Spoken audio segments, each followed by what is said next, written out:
And the most famous one was Hurricane Fran in 1996. Yeah. My best story from that was my great uncle, was in his house. I think his wife was at the beach, and he was laying in bed, and he had to go up and he had to go to the bathroom really bad. And so he kept resisting, got up, went to the bathroom, and while he was in the bathroom, a tree fell through the roof onto his bed. And he was actually trapped in the bathroom because the tree was against the door and couldn't actually get out. So his son had to come and like help them figure it out. But he literally like it would have fallen on him in the bed, and he got up and went to the bathroom. So, wow. Timing. Yeah. Like so much of life. Timing is everything. Indeed.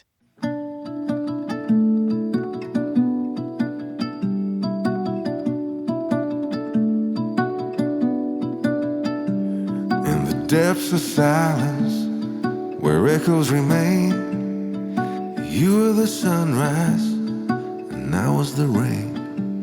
A collision of souls, opposing in flight. I was the darkness, you yearned for the light.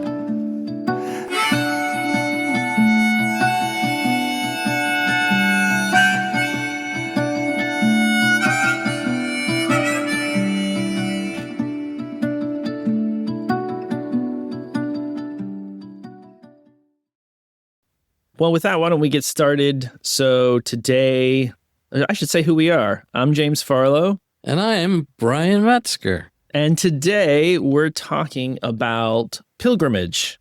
Pilgrimage. Being pilgrims, going on a pilgrimage. What's that like? What does it mean? Brian, you're always talking to me and talking to everybody you know about the Camino. The Camino, a famous pilgrimage. I'll let you tell us all about it. But sure. I thought it was a good topic for today because we've been discussing in our previous episodes people coming back to the church, people leaving the church, our church leaving our denomination, things like that. And I feel like there's a theme of like people moving out and searching. Yeah. And I definitely think it's something that many people I know have gone through in the past 10 years as things and groups that they were a part of just radically changed. Yeah. And so I thought we should talk about what an actual pilgrimage is like. And so to do that, I'm going to ask you, we're going to talk about the Camino de Santiago, which is probably one of the three most famous pilgrimages that Christians have. Not going to Rome or Jerusalem or places like that. It's going to a church in Spain. Tell me more about why is the pilgrimage go here, and how did you decide to travel on this? Wow. So this particular pilgrimage that's recognized by the Roman Catholic Church has been recognized for years now by the Roman Catholic Church, is one part mythology and then another part spiritual experience or spiritual formation. It takes place mostly in Spain. Your journey is to Santiago, Saint Iago, which is Saint James, and the church there. And this is the myth part of it. And which when I say myth, I don't mean it's not true. I just mean that the story is bigger than maybe the historical facts can accommodate. They're unverifiable. Perhaps. Unverifiable, yes, and charged with meaning that maybe is bigger than the actual content. Okay. So the story is that the super short version of the story is that the body of Saint James, the apostle, brother of Jesus, or is it John's brother? Yeah, I can't remember which James it is. Which James it is. But the remains end up on the shores of Spain. The person is led to them by God. The body is recovered, and then this is, of course, a time in the Roman Catholic Church where religious relics were the thing. Yeah. What I read online was 9th century that people have been taking since the 9th century. Since the 9th century, yeah. And then eventually it falls out. You know, it's like not a thing we're doing. And then it was Comes back. revitalized by a Roman Catholic priest who said, no, this is a valuable formative experience for people. And so the remains then are interred in the cathedral in Santiago. And then eventually people begin to make long walks to come to the resting place of St. James. Yeah. And I always like it when we talk about St. James. It's nice. Yeah, isn't that nice? Yeah. So people come though from all over the place. So you have people who come in, and their word is like depending on which of the versions you take, there are all kinds of paths that go through Spain. The path I walked was the Camino Francis, which begins in Saint Jean Pied de Port in France, goes across the Pyrenees Mountains, and then more or less due west to Santiago. Is that the main route? Is there a main route? So they pretty much that would be the main route, and it's only arguably it is the main route, but there would be another dozen more routes across various sections. I read one route Spain. is through Germany. The Jakobsweg or something. So you can go. Yeah, there's a route that comes from much further out, Le Puy, France, that you can start in, but there are paths that start in England, Germany, just, really literally wherever your front door is, you can begin your pilgrimage. And for us, we started in St. John and we walked 500 miles across the country. Now, how did you decide to do this? Like, why did you decide to take this pilgrimage? So I had a course in my master's program on pilgrimage. And so it was one of the things we talked about were all these different pilgrimages in the world. And one of the components of my master's degree was a 3-week trip to Egypt, Jordan, and Israel, where we traced the journey of the Exodus. Wow. And which was, kind of pilgrimage-esque. And when we were in the Sinai Peninsula, one of the options was for us to go to the top of what they called Mount Sinai and be there for sunrise. So you get up at, I don't know, we started at like 2 a.m. or something like that, and we went up this mountain. Well, when we went to do that, there were a number of Catholic priests there leading groups of people on pilgrimages. It was another pilgrimage recognized by the Roman Catholic Church, just walking up to the top of Sinai. Oh, okay. And then obviously they came down again. But that was the journey was to be up there. You're up there for sunrise. You look out across the Sinai, desert. You see what that was like, and it, connects you with the story. And so I had that experience, and then as a part of this unit that we were talking about pilgrimage, we also watched a movie called The Way with Martin Sheen. Yeah. I've seen that. I've not seen it. I've seen it of it. And so that is the story of a man who finds himself walking on the Camino Francis, on the Camino de Santiago, in memory, spoilers, sorry, but in memory of his son. Yeah. And then all the people he meets and the experience he has along the way.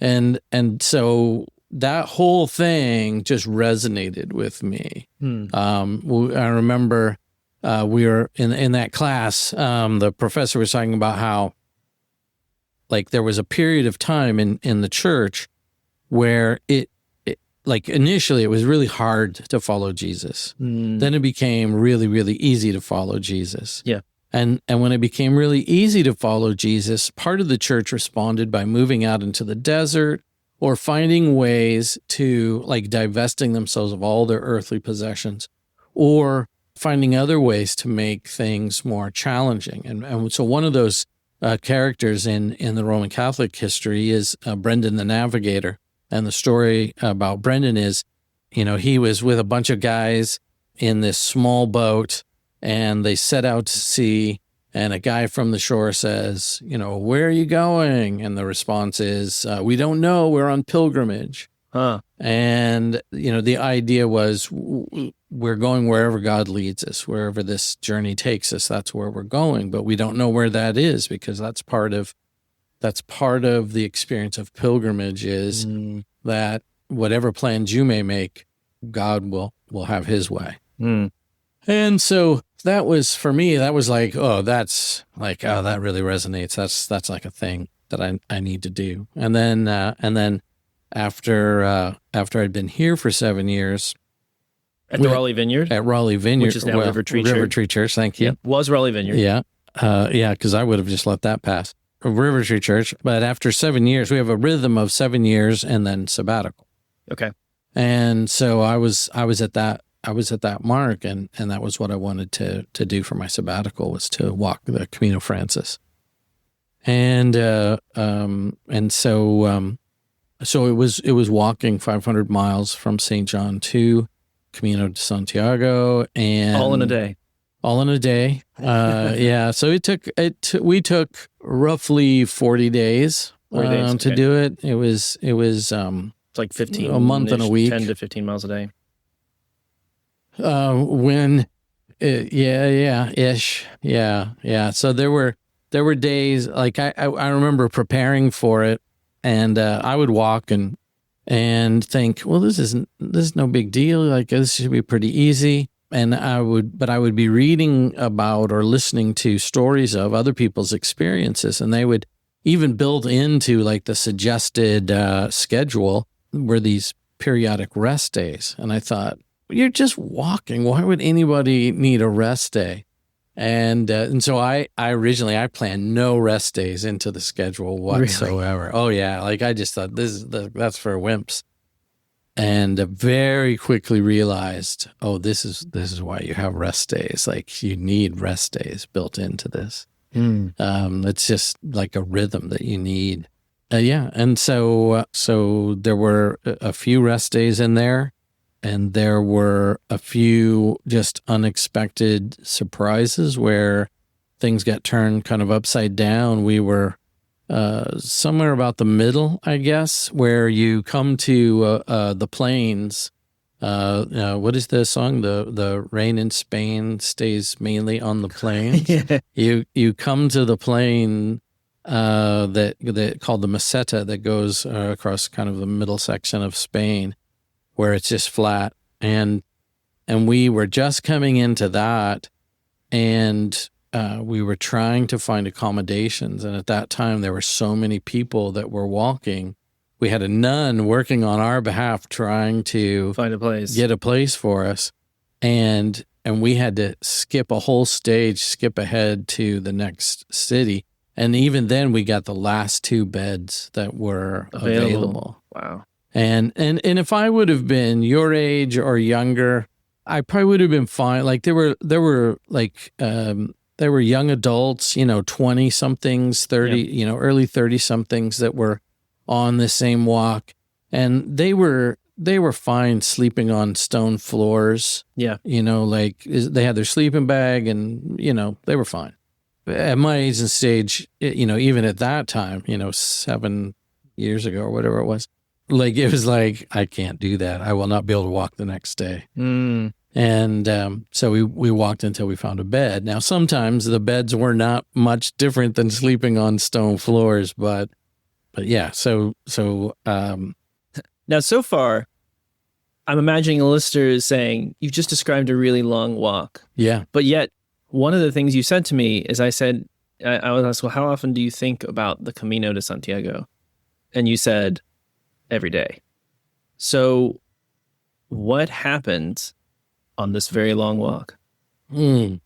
Wow. What happened on this very long walk? Well, that's an excellent question.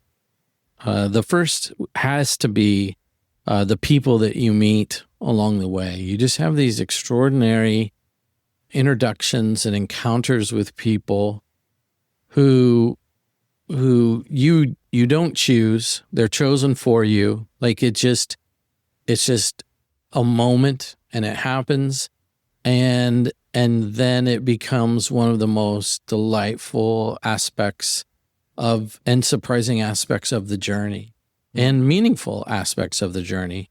I guess at the end of our first day of walking, we stayed inside of a very old monastery in Roncesvalles. And we were in this, think of it like a really gigantic dorm. We're in these bunk beds and this really long hall. So probably inside that hall there were, I don't know, 70 people. I don't know. Lots of us. And so I'm with my two friends. So they're in bunks. I'm in one of the bunk, and then there's an empty bunk. But then before bedtime comes, this older lady comes in, and she takes that last bunk. Yep. And the only way I can explain it is, you know how like some people snore. Yes. When this lady slept, she purred. She purred like a cat. and the three of us were wide awake listening to this older lady purr like a cat, thinking, "Ooh, what is happening right now? Like, what is happening?" But then the next day, as we all go out, you know, you like at that point, so you're on the second stage. There were hundreds and hundreds and hundreds of us walking. And it's like if you've ever seen a video of salmon swimming upstream, you know, it was like that. Just so many people in a rush going in the same direction. But you meet people and you re-meet people. And so like I was having a conversation with a couple Irish ladies who were staying at the same place that we had stayed, and we had met the day before that. And so we were just talking about their lives and talking about my life. But then at one point we got into this town that we were going to, and we saw the purring lady. And she said, "Oh, you know, boys, come over here." And she took us to a little bar and got wine for all of us and got some, you know, food for all of us. And Yeah.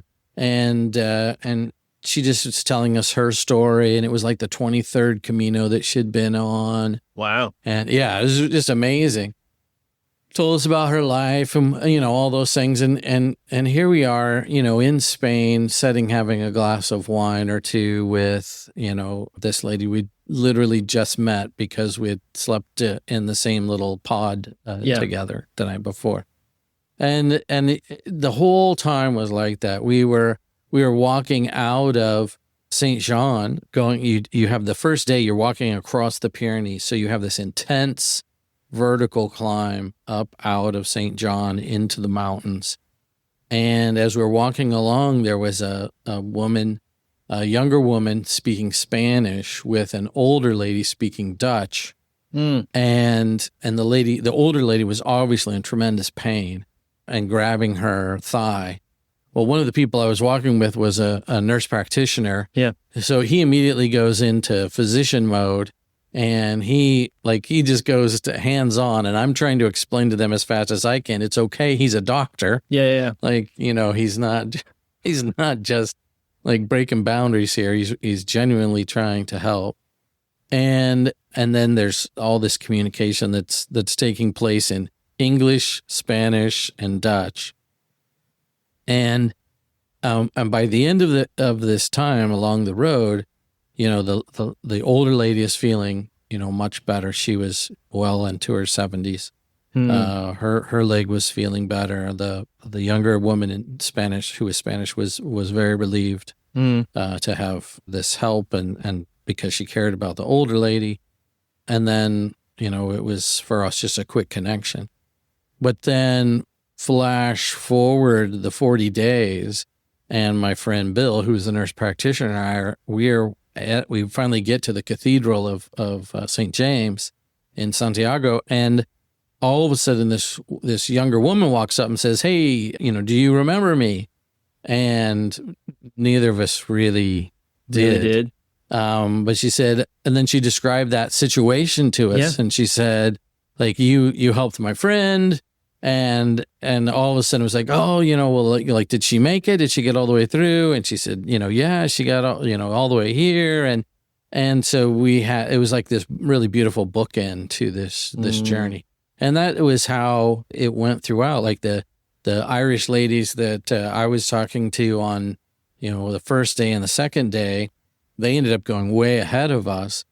But then somewhere further down the line, we got into one of they call them albergues, places to stay, hostels to stay. And right after we checked in, two of those Irish ladies walked in to check in. Yeah. And so they had slowed down someplace else where we sped up, and we'd slowed down where they sped up. But somehow even after like 3 weeks, we found ourselves, at this same place. And so we got to catch up again. They were talking about their journey, and we were talking about our journey. So there's just all these amazing things that happen with people along the way. You have just these miraculous things where at just the right time, you find what you need comes to you. And it's amazing. And you learn, in the midst of it all, you learn how little you can live on. Like we started out with what I would consider very small packs. The guy, the very first day at the starting point, he weighed our packs. Yeah. If your pack was over 12 pounds, he just shook his head and he said, "You won't make it." And so it was like, oh, okay. And by, within a short amount of time, we all felt like, oh, I can do without, like, I'm going to send this back. I'm going to send this back. We were lessening the load. And we were also having the experience of meeting people who were, doing even less. Like I sat at dinner one evening next to a lady from the U.S. who, just said, yeah, like I only take a shower every third day now. And I've gotten like, I've really only got like these clothes. It's like, wow, that is intense. But you realize life can be simpler than all the things you think you need to be able to live. And you're surrounded by this beauty every day. It's just, Spain is gorgeous, and the section that we walked through was gorgeous, and it was just constantly being in the midst of nature where you had lots of time to contemplate and think and just look at creation all around you, and just have nowhere else to go but stop. It sounds like a completely different way of living compared to the way, like when I'm hearing you talk about it, a lot of those are fairly simple things, but it sounds like what came to my mind was just thinking about all the goals that people have for their life and like all the things that we think we need to have, like, oh, I've got to get to this stage, and I've got to get this amount of success, and I've got to become this type of person. Right. Like a lot of the way we live seems to focus on how can I draw people into myself? How can I build up the edifice of my life as big as possible? Have the most money, the best cars, the best spouse, the best kids. It's like a competition to win a game. Yeah, for sure. And it sounds like on like the Camino, it's a completely different set of priorities, even than like just regular tourism. It's like, oh yeah. You're going on this journey, you're not taking much with you, and you really don't know how it's going to end. That's right. Yeah, and you from one day to the next, you can even make your plans. But you can find those plans absolutely have to change. It could be because, like for me, I realized, at one point that I was wearing the wrong shoes. I'd bought the right size shoes for everyday living where I lived.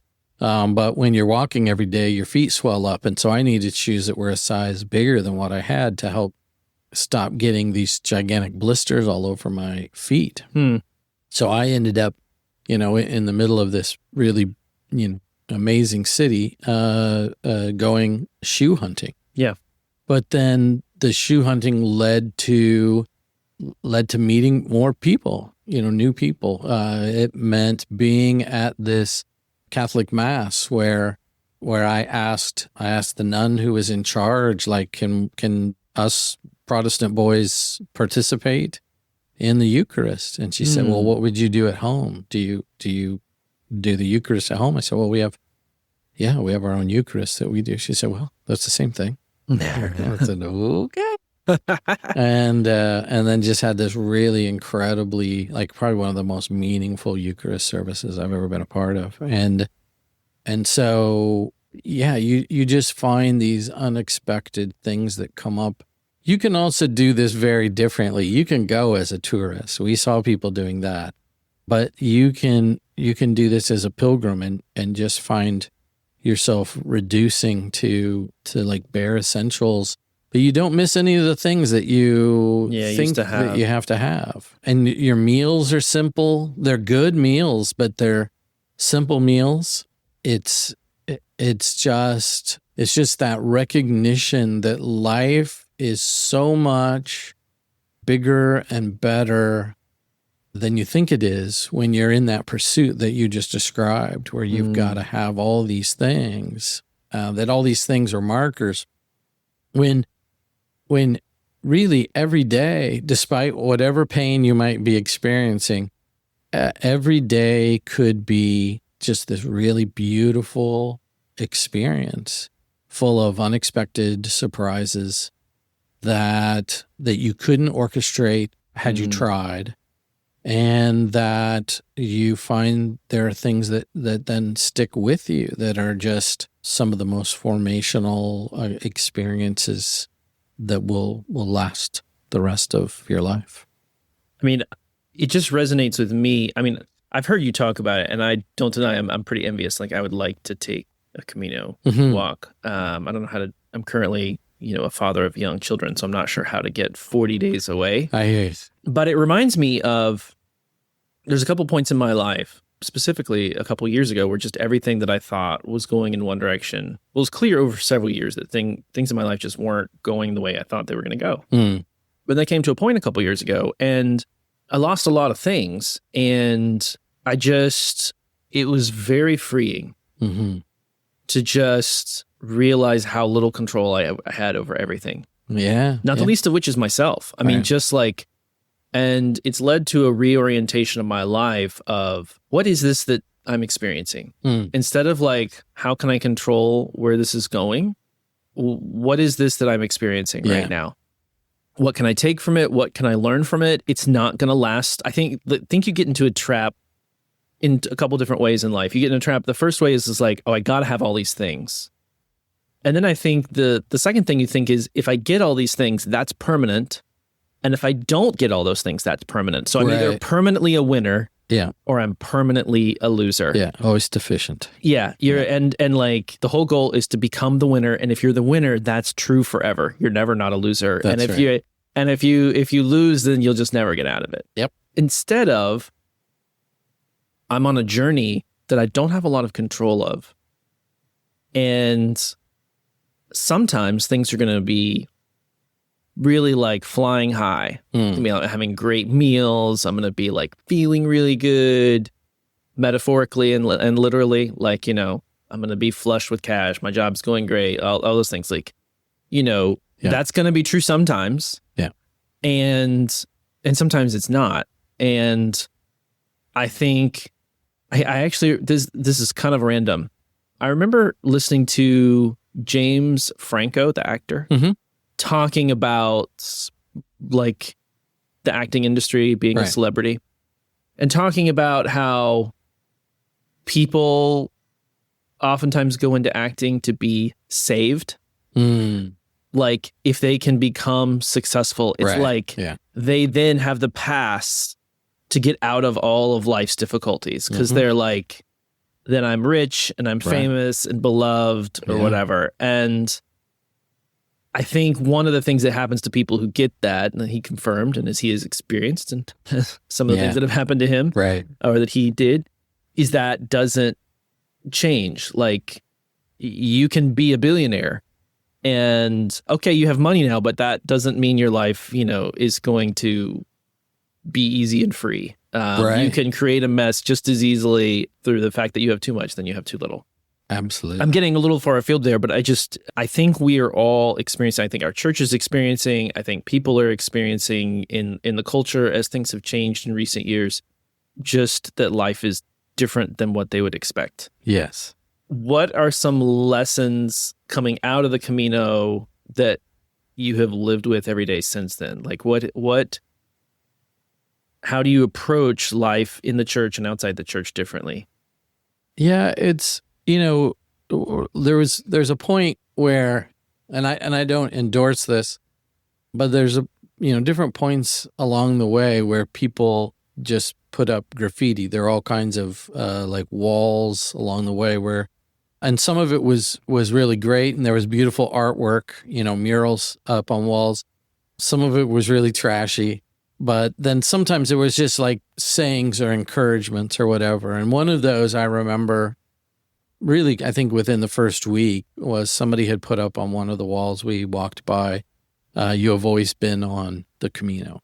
And it's just that recognition that that life is a journey, and that in the same way on the Camino there are surprises. You have a choice where am I going to embrace this thing and find out, like you were saying, like, well, what are you doing in the midst of this, God? Or what does this mean? Or what can I get out of this moment that I'm in? What's the significance of this? And there are lots of times where maybe it's just, there's nothing, it's just raining, and that's just how it's going to be. Today's just a wet day. But a lot of times there were really like these little graces or these surprises along the way that just made you realize just how big life is, and how there's just joy along the way. It's not about trying to find something that's going to give me joy, but it's finding the joy that's there in the moment, and then really, like soaking that in. Like, I'm coming up to retirement, and I would like to have a plan to, like live on a yacht someplace or whatever, like I'm going to be independently wealthy, but I'm not going to be independently wealthy. But I'm not, like, I really am very confident that the Camino will provide. I'm not stressed about it like I would have been 10 years ago. And so I'm closer to that point, but because of my walking the Camino, I have this greater sense of, I don't know how it's going to work out, but I am not worried that it's not going to work out. Something will present itself at the time. And then I think a big thing for me, especially as an introvert, that I got from this whole experience was that people are, no matter how much alone time I like that recharges my batteries, people are a tremendous gift, and being able to spend time with people can be just like the most richly rewarding thing that life has to offer. Yeah. And it can also be, really painful as well. Like Bill and I, we had lunch at this one place where we sat down with this guy who was there from America, who was telling us what number wife he was with, and how, it was, he didn't really think very much of the Camino because, it wasn't living up to his expectations. And, he had all kinds of money, and he could pay for all kinds of things. And it's just like, oh, wow, I want to leave this moment as quickly as I possibly can. But just so many beautiful, unexpected instances, where you're bunking with somebody and you start a light conversation that all of a sudden goes really deep, and they share the story of why they're on the Camino and about this loss in their life and how they're, in this moment trying to rediscover something. It just is so rich and so meaningful, and so people are so valuable. And then I think too, just the idea, kind of that original idea of pilgrimage, that, life for me as a, white middle-class guy is pretty easy. Like, I'm kind of at the top of the food chain in some senses of the word. And to be on the Camino where everything is in your backpack and you're nobody, like you're a peregrino, you're a pilgrim. You're just like everybody, we're all in the same space, and we come from, wildly different backgrounds, but when you sit down together over, lunch or dinner or breakfast or whatever, having a glass of wine, people share their stories, and you just realize how common the experiences of life are, and Yeah. and how rich it can be to share life with people on the journey. Get outside of the routine. Like for me, I think routine represents like safe space. And while there is definitely a rhythm of life on the Camino, every day is wildly different from the day before it in some way. And so you're constantly finding yourself in that place of faith and reliance and trust, trusting others, trusting God, trusting yourself even. And so those are all things that are that stick with me still. I think the one you mentioned about people just reminds me of my life. What does it say? Like, you've always been on the Camino? Mm-hmm. When I think of my life and I compress it and look back at the friends who've come alongside me, it sounds just like that, almost like meeting somebody on a trail randomly. It's like my best friend from most of my adult life since seminary is a guy that I actually went to the same high school as me, but he was a few years younger. I never really talked to him. And then we were in the same community at NC State where we were in college. But again, we had a little bit more conversations, but not much. And then all of a sudden he ended up at the same seminary. I mean, so this is over the course of like 14 years, never had probably more than a paragraph's conversation with this guy. Right. And then all of a sudden we connected, and when we knew each other, we were like, oh, hey, John, hey, James, we're from NC State. We're from the same place. And we started talking, and then all of a sudden like became super close friends. Yeah. And we've been close friends now for 15 years, and we keep up with each other, like talk to each other at least once a month, sometimes once every other week or so. And he lives, 3 states away. Yeah. Or like the dog, I just recently got a dog, and it was literally, I made the decision in like 48 hours. It just came to me, and I just found her on the internet. Yeah. And she's been such a huge gift, but like, it came at me sideways. Yeah. Yeah. Yeah. And, those things, you can't control those things. You have to, right. You can't make them happen. They will happen. And sometimes you get in this place where you've been in a dry place for a long time and you want them to happen, and you just can't make them happen. You have to wait. But then they will happen. Like, you will meet that person. You will get that dog. Yeah. And that's, I think, one of God's good gifts. Yeah. Yeah. Yeah. And being open to that, I think, becomes the critical thing, because it would be very easy to close yourself off from all of those experiences. Just keep your head down and get to the next point on your map. But believing that there may be something for you along the way, I think, is a big revelation for a lot of people, to start to not just focus on the destination, but actually embrace the journey. I can think a decade and a half ago, I didn't understand I was on a pilgrimage. Yeah. I thought I was in a game. Mm-hmm. And I would say, like, a lot of the dysfunction that I see in the world, like when I think of people in certain parts of the church who are like, it must be this way, and are very, very controlling of the narrative. Yeah. I think they don't realize that they're on a pilgrimage. They think they're in a game. Yeah. Yeah. Yeah. I think that's a great observation. Yeah. But it's just as true in like business. It's like the person who's like, I've got all this stuff and I work 14 hours a day, and in politics, it's like if we get this guy elected, he will save us. Or if the guy gets elected, he'll be the end of us. Like, right. Yeah. It can swing both sides. Yeah. Both sides. And it's not to deny the importance of any and all of these things.